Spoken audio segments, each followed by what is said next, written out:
Hi, welcome to the channel today. Today we're going to be going over my container citrus. I've got 14 plants on 12 different varieties of citrus that I'm growing, all in containers. I've got some in-ground citrus that's out in the orchard. If you can plant them in ground, they're a whole lot easier to deal with. You don't have to worry about the water in there as much. Even the fertility is easier. The only problem you get is if there's a reason you can't grow citrus in the ground, then you have to grow them in containers. My biggest problem with citrus is going to be weather related. We get that 1 or 2 nights out of the year that gets really cold that can kill the in-ground citrus, and none of these are on the trifolia, which is a better rootstock for temperature. They're more cold hardy, and those root grafts will make your tops more winter hardy also. A lot of the ones I've got, the rootstock that's on it, they tend to not let the plants go completely dormant, so that means they're more susceptible to freeze damage. So that's why I do it. So if we have a hard freeze, I can pull them either up against the house or pull them inside the garage, and so that's why I grow them in containers. First one we're going to be talking about is Clementine Mandarin. We've been growing this for 4 or 5 years, I think, 3 or 4 years. It does make well. They're a little bit smaller. I do believe they're seeded. The taste isn't as good as some of the other ones, but it's a good flavor. But it's not as good as the other one we're going to show you here in a minute, the other Mandarin. And this one has not done as well even growth-wise. It's looking a little bit better now. I did add some magnesium through Epsom salt. It does seem to have perked the leaves up a little bit, I think. But for whatever reason, it's just, I don't know, it could be the soil mix isn't quite right. But sometimes certain trees grow better for you than other ones, just when they got set up the roots or something. But so it's a good one. It's got good flavor. Because some of your mandarins I've noticed are very watery, and I don't like that flavor. We're very big on sweet type stuff, so we want the sweet flavor. So it does have some of that. It's just not quite as good as one of the other ones. The other one over here, now it's a workhorse. If you got an in-ground, is called a Meyer's lemon. It's also called Valley lemon up in South Texas. It is a sweeter type lemon. It's not a sweet lemon, but it is sweeter than your regular lemon. It is a cross. It hasn't made as many this year, but it does make bigger fruit this year than it has in the past. I mean, that's really big for a Meyer lemon. And the only thing I've noticed, if you're having to grow it inside for a month at a time, again, I've grown mine inside for 1 or 2 days, maybe a week at the most. They'll be inside the garage. So lighting's not a problem. But anytime you change lighting on a Meyer's lemon, it's going to start dropping leaves. It's not going to do as well. It is actually kind of a diva when you take it inside and try to put it in a garden, in an inside setting. So if you're up north and you want one inside, it's probably not the best. But if you're in Southeast Texas, like I say, it's always been the workhorse for everybody. It's grown well in this container, and the soil in this container is bad. It was bad to start with. The soil has collapsed. It's not good, but it keeps producing. So I have a hard time. When do I go back and after this year I've got to do something, but I'm going to repot it. But like I say, in bad conditions, it's producing us really well. And these little grasshoppers seem to really like it for some reason. But anyway, that's the Meyer's lemon. Like I say, it's a good lemon to grow in containers. Just realize if you have to put it inside, it's going to be pretty finicky. Next we're going to be talking about, these are 2 Chandler Pomelos. Now pomelo is basically a sweet grapefruit. Does not need to put any sugar on it. My son really enjoys it. This year hadn't been a good year for it. We had this one and the branch broke on it. This one has not done as well. It's the older of the 2 trees. But it's made more. Last year it made really well. And this one is more vigorous, but it doesn't have, it's only got 1 fruit on it also. But it does seem a pretty aggressive tree. It does seem to want to get bigger than what would fit in the container, so that kind of got me worried on it. Because when you're in a container situation, you're fighting 2 things. You want it to have good growth, but you don't want to be too vigorous, then it outgrows the pot and then you get too big. So you're kind of always trying to keep it growing nice, but not growing too nice. The next one we got over here, and this is going to be the pumpkin, and it's got a really good flavor to it. It is seeded. The pumpkin, in case you can't understand me, it has made really well. In fact, it made so well one year it split down here. As I was trying to take some fruit off of it to keep it from splitting, I split it. So one other thing you got to sometimes worry about, you leave these tags on them, and just that little string, if it gets tight, it can girdle that branch. So maybe it's not tight, so it's doing fine. But a lot of times people will leave those stickers on it. It doesn't take much to hurt your bark on your trees. But this has done really well. It's got really good flavor to it. The tree's growing nice. It's got a nice green color to it. You know, it's so far, of course I've only got two, it's been the best flavor of my mandarins that's in the container. Next we're going to look at is the Ujitsu, and it is what they call a sweet lemonade tree. It's one of two of them, I think. There's also a New Zealand, which is a different tree, and it produces fruits. It's got that little neck on it, like that. Another one over here, and it's a fairly vigorous tree. It does kind of need a little bigger pot. Once I put in a bigger pot, then this here started growing up, doing really well. But it is a sweet lemon, much like the Pomelos, a sweet grapefruit. You can just take it and eat it like an orange. It has a lemon flavor, but none of the tartness to it. So if you like the tartness, you're not going to get it out of this tree. It does make good lemonade. If you want to make lemonade out of it, you have to put near the amount of sugar in it. But like I say, you can just eat the fruit like you would an orange. The individual peelings, the segments is kind of tough, so you'll probably kind of eat like you would a grapefruit as far as peeling it back, just because that skin is pretty tough on it. But other than that, it does really well. And I've also been told, because my wife's the one that eats them, the bigger the fruit, the lower the quality. So if you get one that's like a really big one, like over here, come back over here, son. Yeah, this is a really big, good sized fruit for it. It may not be as good a flavor as that one I showed you earlier. So the really big fruit sometimes not quite as good. So if you're out there picking the tree, and not time you go with that big fruit, because that's just what we do, it might not be the best tasting of the fruit. So the little bit smaller fruit will be have a better flavor on it than the big ones. Now we're going to come back and go up over here. And those I bought at the big box stores, at the lumber yard. And they all come from Becnel and Sons. And I think this one also came from Becnel. You come around this side so you can see the tags. Now this one here is a Persian lime. Now the Persian lime, this one I've had trouble with it. It's not grown good. It has died back. It has produced 1 or 2 limes on it, and I've had it for 3 or 4 years. It does come from a root cutting. I don't know if that has anything to do with it. Just need to take that off. But I'm thinking about putting it in a bigger pot, see if that helps it. I do know they really like nitrogen. Maybe hadn't got enough nitrogen on it. They are, though, coat sensitive. Now those others over there, if it gets down to the upper 20s, you're okay.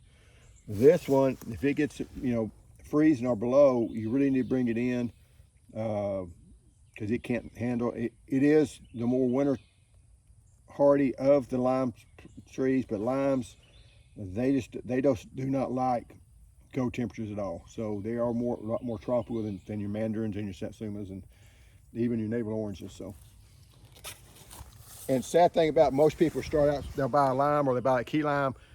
For me, those are the most difficult citrus to grow, because, like I say, if the weatherman says you're getting down to 35 and it gets down to 32, it's going to kill that key lime. So just be cognizant of that. I'm at the border. I can grow them in ground or I can grow them in pots, either one. It's just the in ground ones, I'm going to have some winter protection I'm going to have to get ready for some winter protection every year. So And ones in containers are more susceptible to cold weather than ones that are in the ground, because they're closer. The ones in the ground are closer to the ground. Plus, when you get cold weather, all the coldness comes around here and gets all this colder too. So it's going to make for a colder tree. So it's because what kills a tree is when this bark freezes, and even wind chill does matter, because you can bring this bark to a lower temperature quicker. Now, it can't ever go below what the actual temperature is, but it can get down to that temperature faster. So with us, we get down for a day or two, a night or two, and that's it. So, but this is a Sanguini blood orange, and I almost bought they were out of the other ones just because I can't say the name. But this one I got from US Citrus Nursery down in like somewhere down South Texas. They do ship, and I do have a video where when I bought these trees, and they came in. Just a minute.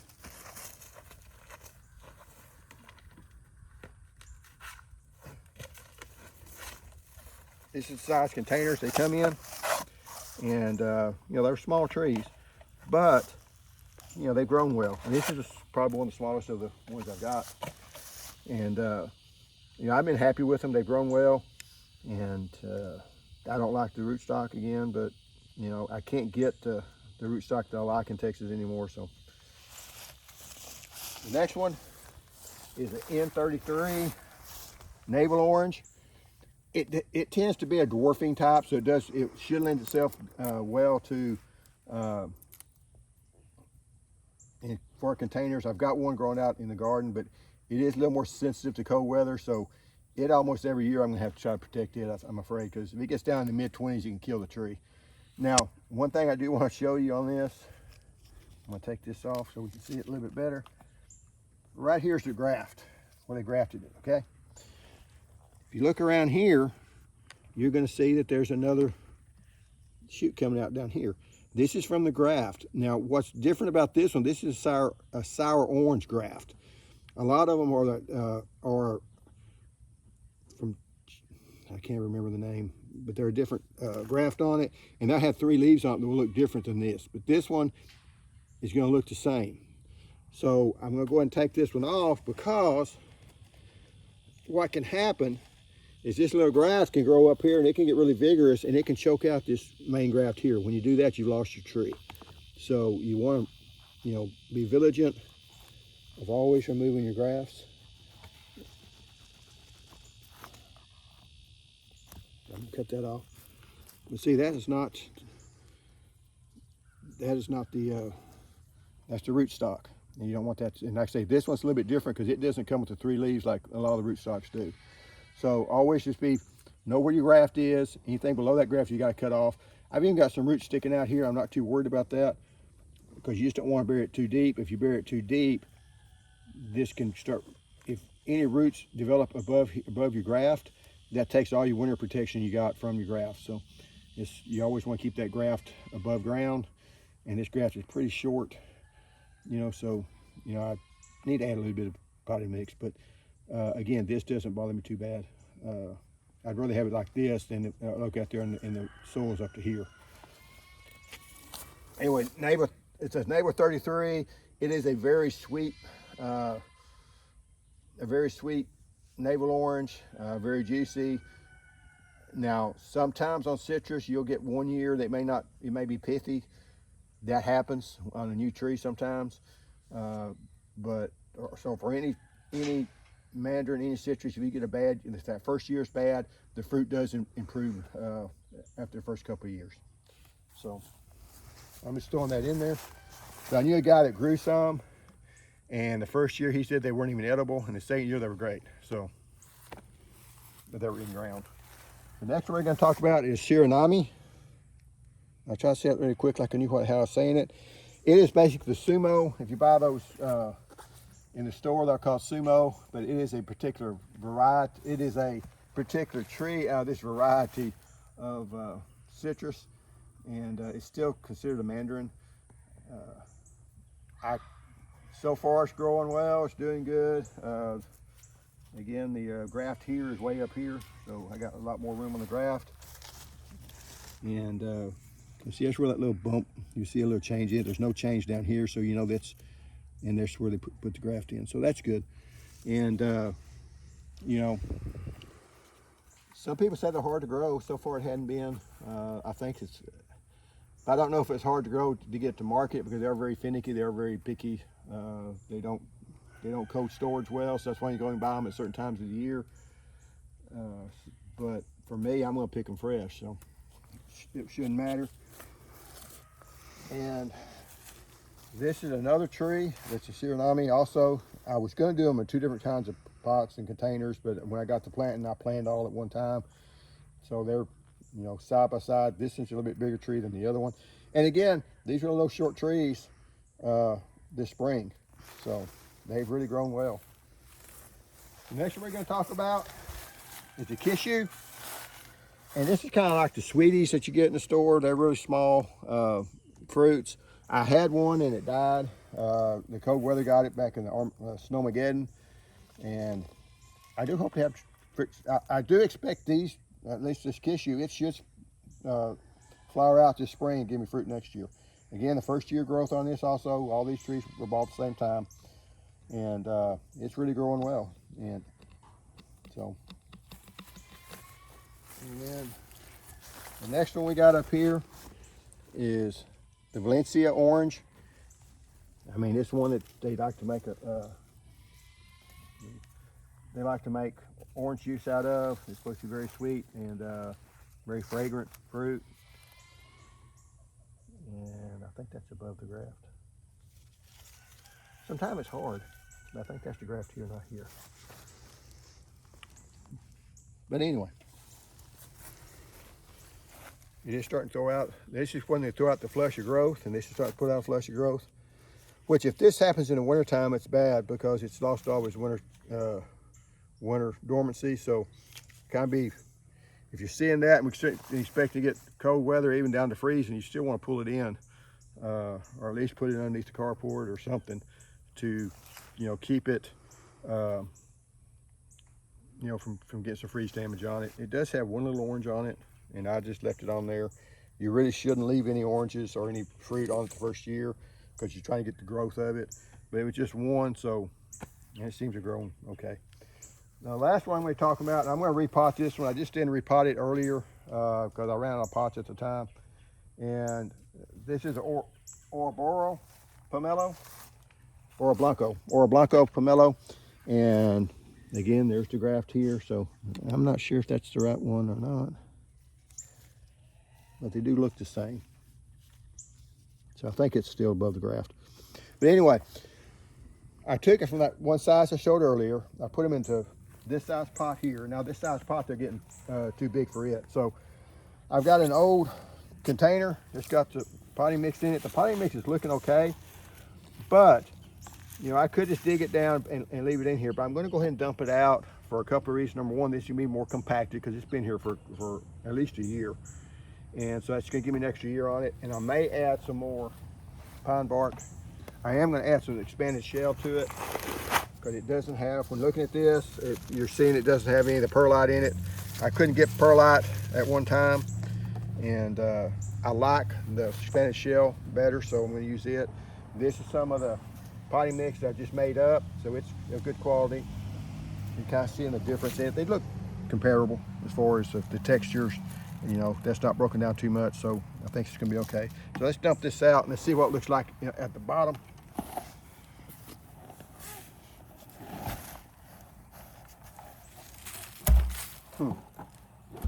And here's where I got the hole in it, where it drains. And I did cut the hole up higher. This allows more water to stay in it, and that's a pretty small hole. Y'all can't smell it, but that stinks there, so I'm gonna take this top part here off.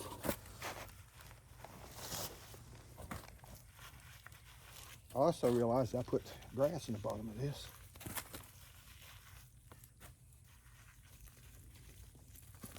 So, you know, that's I'm not going to use.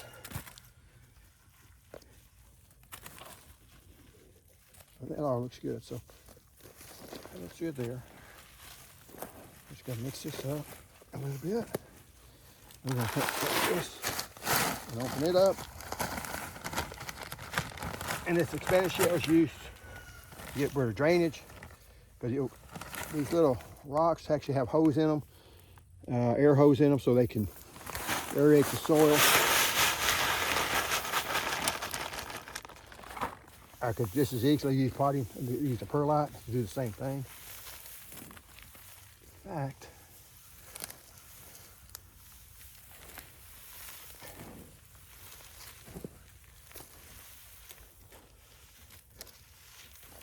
just mix it up best you can. But that's one reason you want to go ahead when you got an old pot. You want to see what's down there, because that could have caused root rot and problems down there.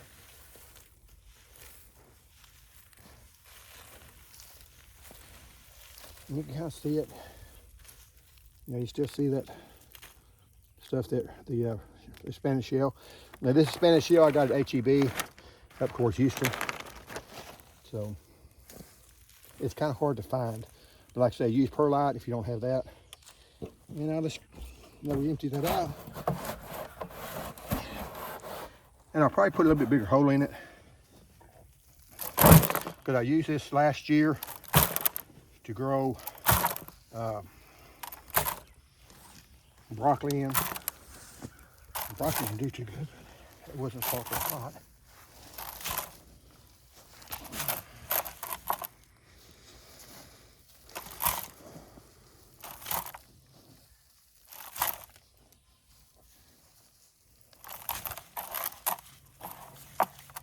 And you'll want to use this as a reference. And that's going to be too deep. See, you want that, I want to be probably up there like that.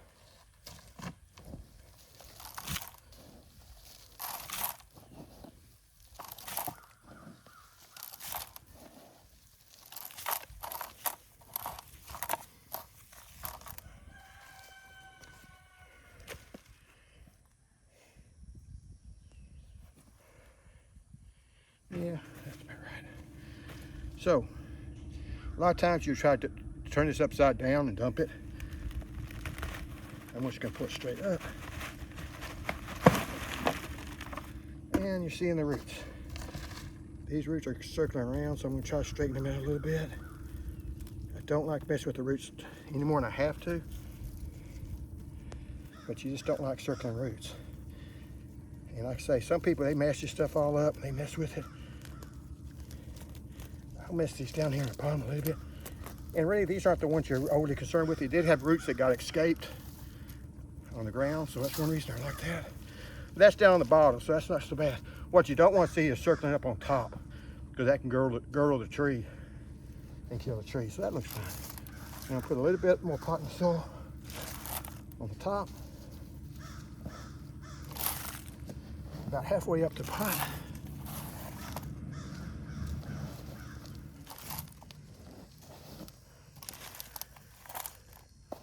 And normally about here's when I stop and stretch my back to start to hurt. And I'll take a handful of the fertilizer. This is the Osmocote slow release fertilizer. It's gonna say it's gonna last 6 months. It'll probably last 3. It'll probably last 6 months here, but I'm not putting all the fertilizer in it. It's just put a lot more than that in it. But this way, it's not going to burn the leaf. It's not going to burn the roots. I got it down here where the roots are, so it gets some fertility to it. And then I'm going to finish filling it up.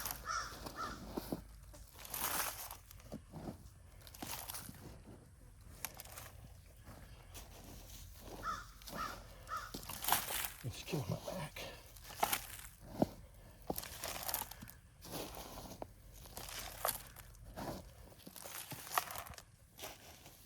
And I will talk to you a little bit. Why do I use synthetics? To me, in the container situation, they just work better. I know a lot of people want to go organic. But guys, let's be honest. There's nothing natural about growing a tree in a plastic bucket. So, you know, if you're growing outside and you want to do it outside, I'm all for that. If you're doing a raised bed, organic, works fine. But for me, It's hard to keep all those bacteria and that biome going inside this thing, because it gets hot. It gets really hot, then it'll cool down. It gets really wet or moist, and then it dries up.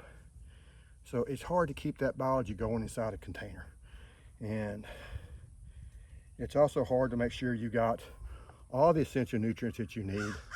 If you're growing it outside in the ground, your micronutrients and your secondary nutrients, you're gonna have, normally you'll always have plenty of those. So you just have to add the nitrogen, phosphorus, and potassium that you need. And you can get that with organics pretty easy. But when you start thinking about how much iron do you need, how much boron do you need, you know, manganese, all the other different essential elements that you need,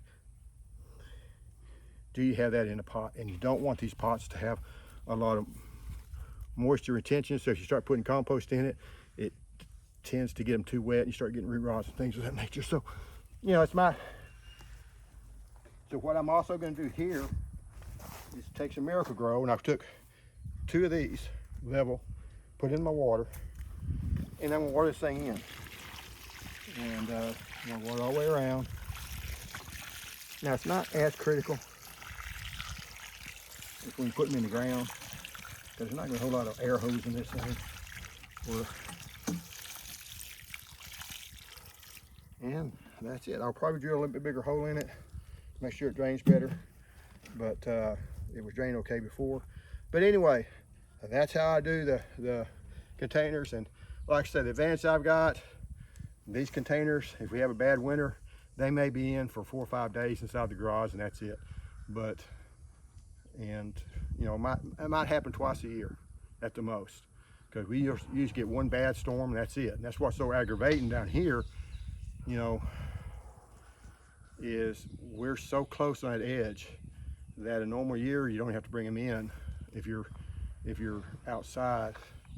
But even like tomatoes, if you're growing tomatoes out here, I know I'm rambling a little bit, but it's just that 1 or 2 nights. Same thing with the fruit trees. They'll bloom out, they'll look good, and it's that one night that it gets down to 15 degrees, it wipes everything out, or it gets down to, you know, the mid-20s in the spring, or the late winter. And you know, February 15th we get a 15-degree temperature or something. That's what kills us. I do know when we had Snowmageddon, we got down to 13 degrees. I planted tomatoes that next weekend. We got out 13 degrees on Monday or Tuesday. That next weekend I planted tomatoes, and those tomatoes made it. And I think I covered them up once. I'm not sure I need to do it then. So my area, I do know, is different than a lot of other people. That's why I'm not going over a whole lot about lights. I don't use lights. I'm just bringing in for protection. But even if you go up further north, how many days you have that's actually below 32 degrees, if you're up around the Austin area or even the Dallas area, how many days are you below 32 degrees? And if you think about that, that's the number of days you need to bring them inside, or even upper 20s for most of this stuff. So anyway, I'll kind of keep you updated how these continue to go on. Hopefully you enjoyed the video. If you have any questions, leave down in the comments and hit like and subscribe. Thank you. Till next time.